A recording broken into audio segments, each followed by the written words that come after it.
As we come to God's Word this morning, let's join our hearts together in prayer.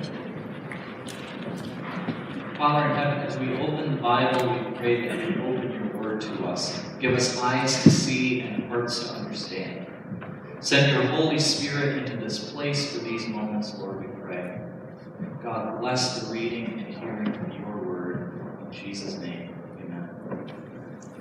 This morning, we come to kind of the last of a bit of a series I've been doing since Pentecost, which is we've been encountering Jesus in the Gospel of Luke.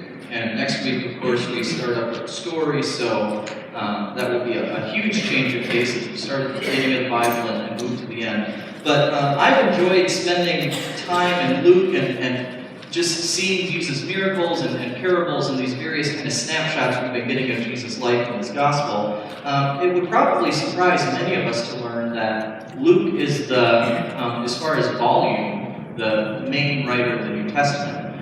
He wrote between Luke and Acts a greater portion of the New Testament than even Paul did with all of his epistles.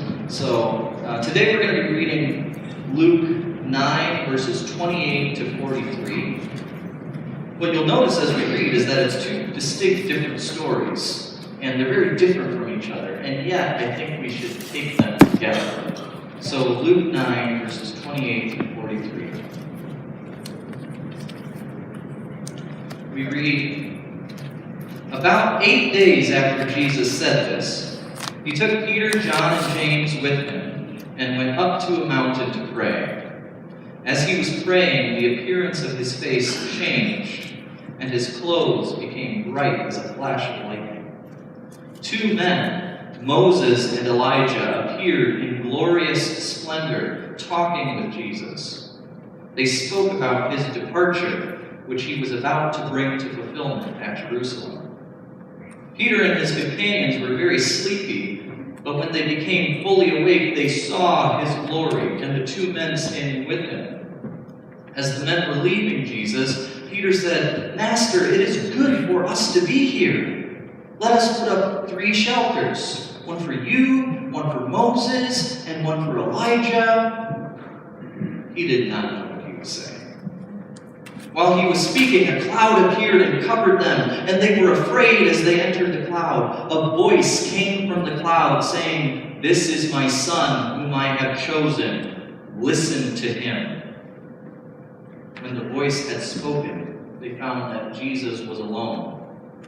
The disciples kept this to themselves and did not tell anyone at that time what they had seen.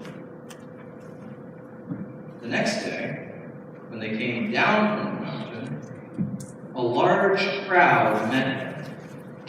A man in the crowd called out, 'Teacher, I beg you to look at my son, for he is my only child. A spirit seizes him, and he suddenly screams. It throws him into convulsions so that he foams at the mouth. It scarcely ever leaves him, and is destroying him. I begged your disciples to drive it out, but they could not.' 'You unbelieving and perverse generation,' Jesus replied, 'how long shall I stay with you and put up with you? Bring your son here.' Even while the boy was coming, the demon threw him to the ground in a convulsion. But Jesus rebuked the impure spirit, healed the boy, and gave him back to his father. And they were all amazed at the greatness of God." This is the word of the Lord. Thanks be to God.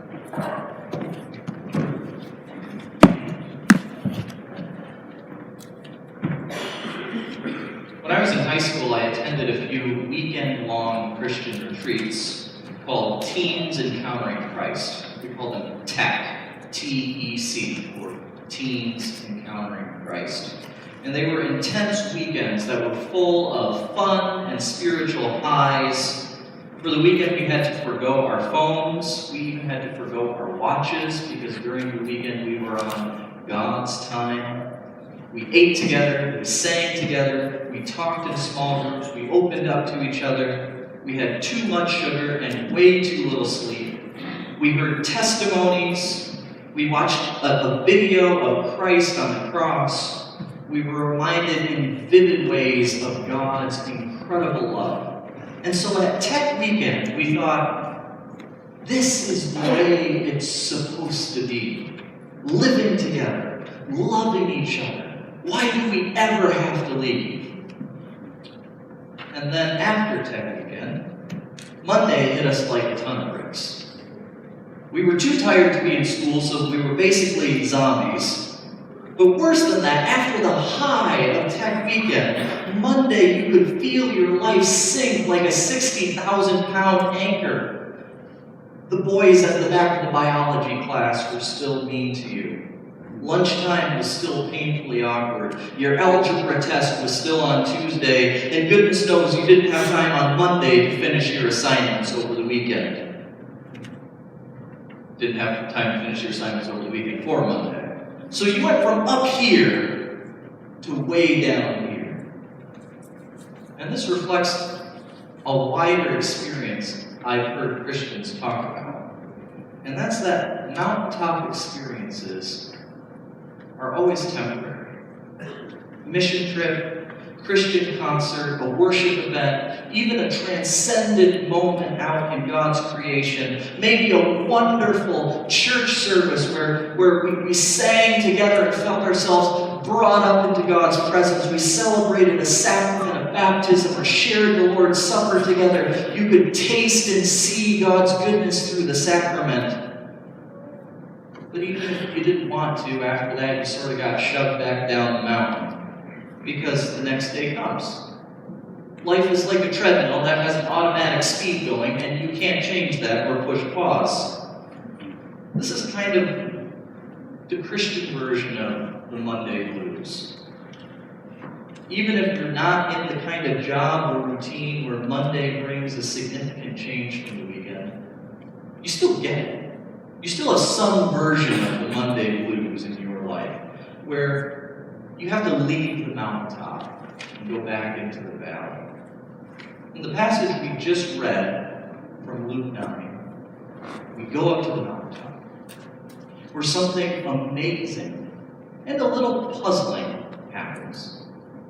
And then we go back down the mountain into the valley, where life is just as messy as it was before, but still something amazing happens. These are kind of two equally dramatic scenes. Jesus is transfigured in his appearance before his closest friends, and a little boy, a helpless little boy, is healed of a demon that's oppressing him. So we come first to the Transfiguration. We just read this dramatic scene, and the question that comes to my mind when we read this moment, just 4 people that go up, is what's the point?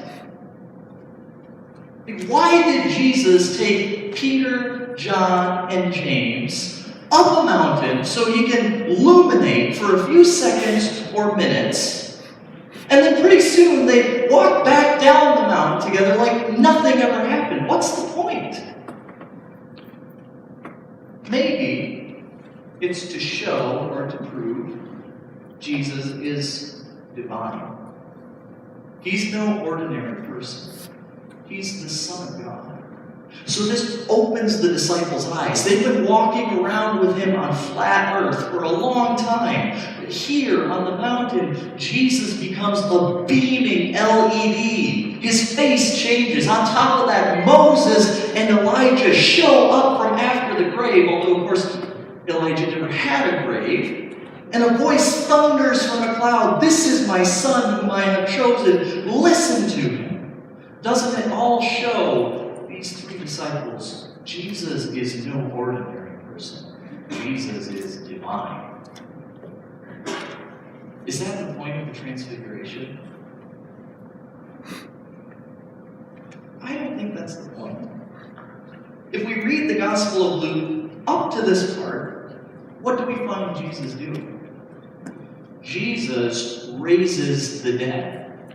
Not once, but twice. Jesus casts out demons. Jesus heals diseases. Jesus heals paralysis, all through the power of his word. Jesus feeds 5,000 people with 1 brown bag lunch.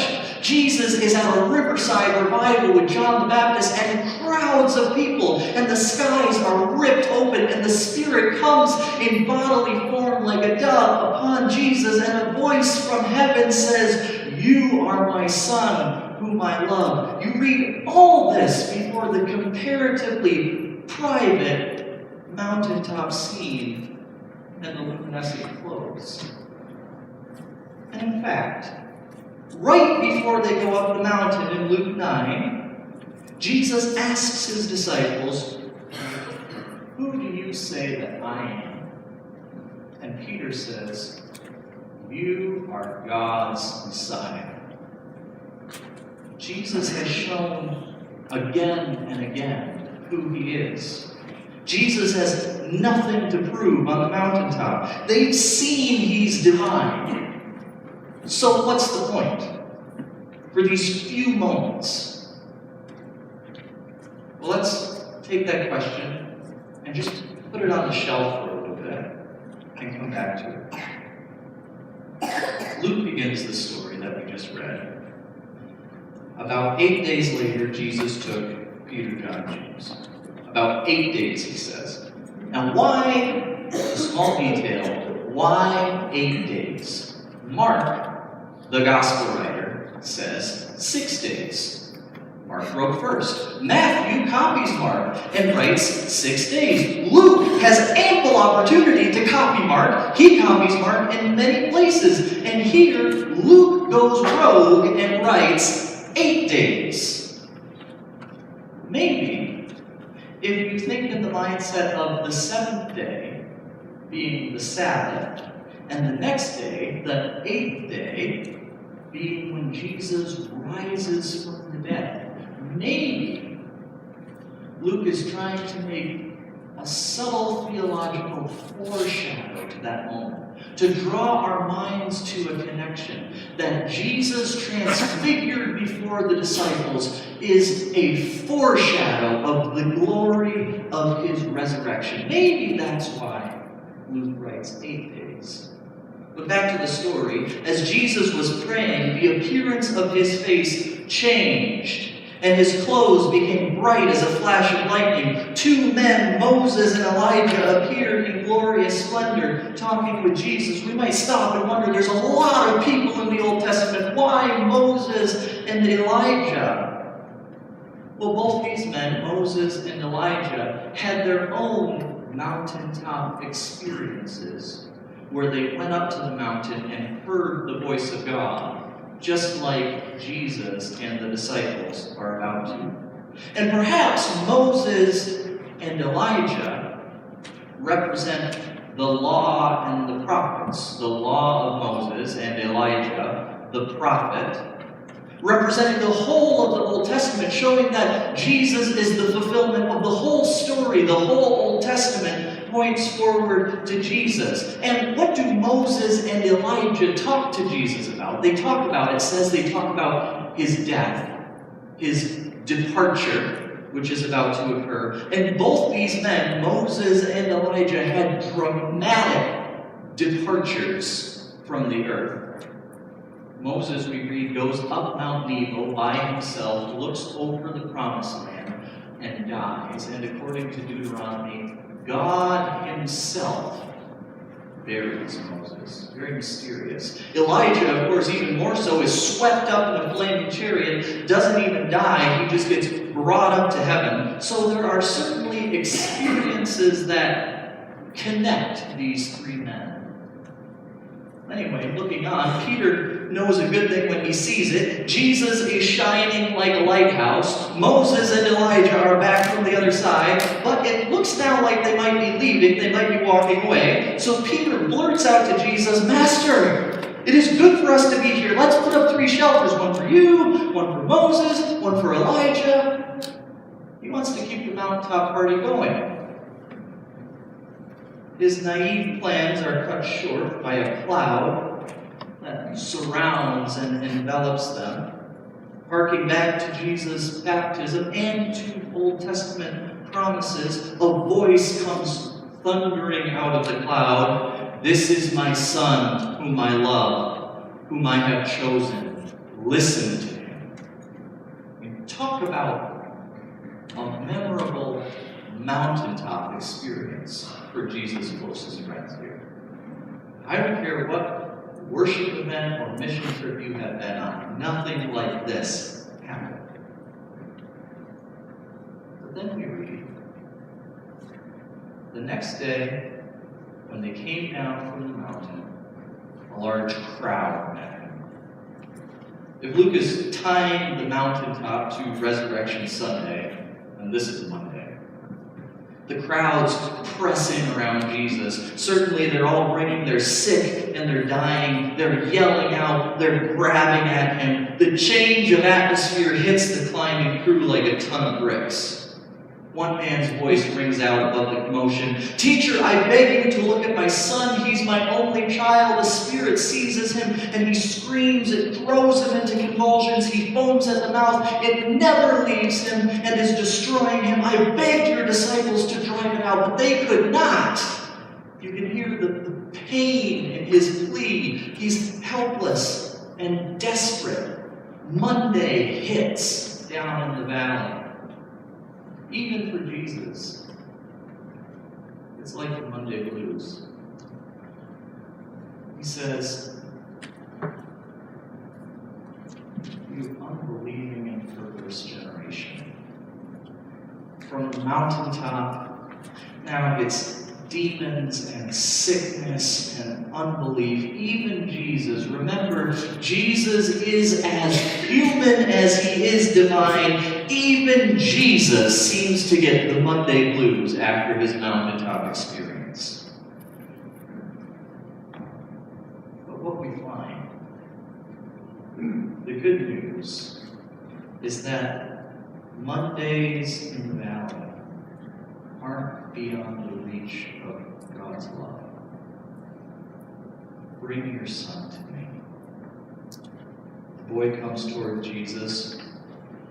Right then, the demon throws him into something like an epileptic seizure. It throws him to the ground in a convulsion. Jesus rebukes the spirit, heals the boy, and gives him back to his father. Sounds like Jesus stooped down to the ground and picked up this child. He wiped the foaming saliva off his mouth and chin. He smeared the mud of dirt and tears off his cheeks. He looked into this child's wide, frightened eyes. He held his little trembling body, and he carried him back to his weeping papa's loving arms. It's on the bleak Monday that Jesus breaks into our lives and shows that he is Lord over suffering, healing brokenness, fixing lives, wiping away tears, an answer of hope when we're helpless and desperate.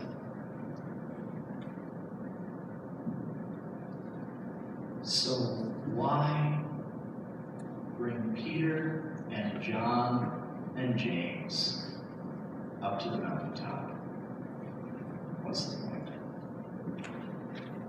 Maybe it wasn't only to show them something about him, but to show them something about them. To do something for them. To show them his glory, to encourage them down in the valley. Maybe he brought them up not to take them out of a world of Mondays, but to prepare them for Monday. Maybe that's why God gathers his people week after week into sanctuaries, lifts us into his presence through word and worship and sacrament for a little while on Sunday, not to take us out of the world, but to prepare us for it. Maybe Jesus brought his closest friends up the mountain not just to show them his glory, the glory that he left behind in order to become a man, the glory that he would return to back after he ascended to heaven. Maybe Jesus wanted to show them their own future glory, the glory they were being transfigured into. we have to hold on to a couple moving parts to see how this fits together. Jesus is transfigured. His face is changed, writes Luke. Mark and Matthew use the word metamorphosis. He's changed, transfigured, and Jesus' friends see his glory. Luke writes, when they became fully awake, they saw his glory. So Jesus is transfigured, they saw his glory. These two actions are drawn together in the Bible. In 2 Corinthians 3:18, Paul writes, and when we all, with unveiled faces, look at the Lord's glory, when we all who with unveiled faces look at the Lord's glory are being transfigured into his image with ever-increasing glory. When we look into the Lord's glory, we are transfigured with ever-increasing glory into that glory. Paul's word for our future is the same as the gospel writer's word for Jesus on the mountaintop. When we see his glory, we are transfigured more and more into his image. That's what knowing and following Jesus looks like. It looks like looking more and more like Jesus.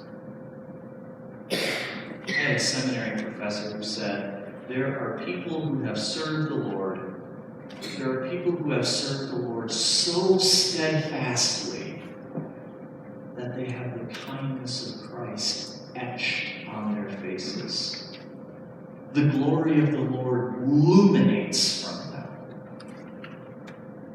Have you seen someone like that? Do you know people like that? When we come to worship, it's to see Jesus so that we can see who we are. It's to hear God's word so we can hear who God is making us. It's to see Christ who died for us so that we can die to ourselves and live for him. But we live for him when we come down from the mountaintop. If Jesus stays on the mountaintop, he doesn't heal in the valley. He doesn't pick up the crumpled, shaken little boy and lay him in his Father's loving arms. If Jesus stays on the mountaintop, he doesn't die in Calvary. If Jesus stays on the mountaintop, he doesn't defeat death and open up the way for our life. What about us? The mountaintop is a gift. It's a vision. It's a foretaste. It prepares us for the world. It strengthens us for the valley. God shows us who we are and what we are becoming by showing us the grace and glory of Jesus Christ. The mountaintop, the worship, the word, the fellowship, the song, the splendor. It's a wonderful thing. It's a necessary thing. Without it, we don't know who we are, and we lose sight of who God is. Our faith would go dry without the mountaintop. The valley is where God is still healing brokenness, where Christ is still the Lord of suffering, where he's fixing lives, wiping away tears, picking up shaken, trembling little children, and laying them in their Heavenly Father's loving arms. In the name of the Father, Son, and Holy Spirit. Let's join our hearts in prayer.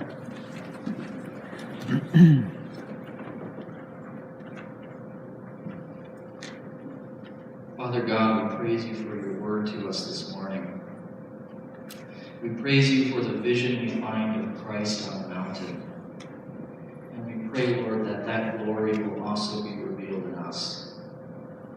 We pray too, Lord, that you give us strength for Monday, that you give us strength for the valley. We pray, Lord, that through us and through our faithfulness to you, you will show yourself to be Lord over suffering.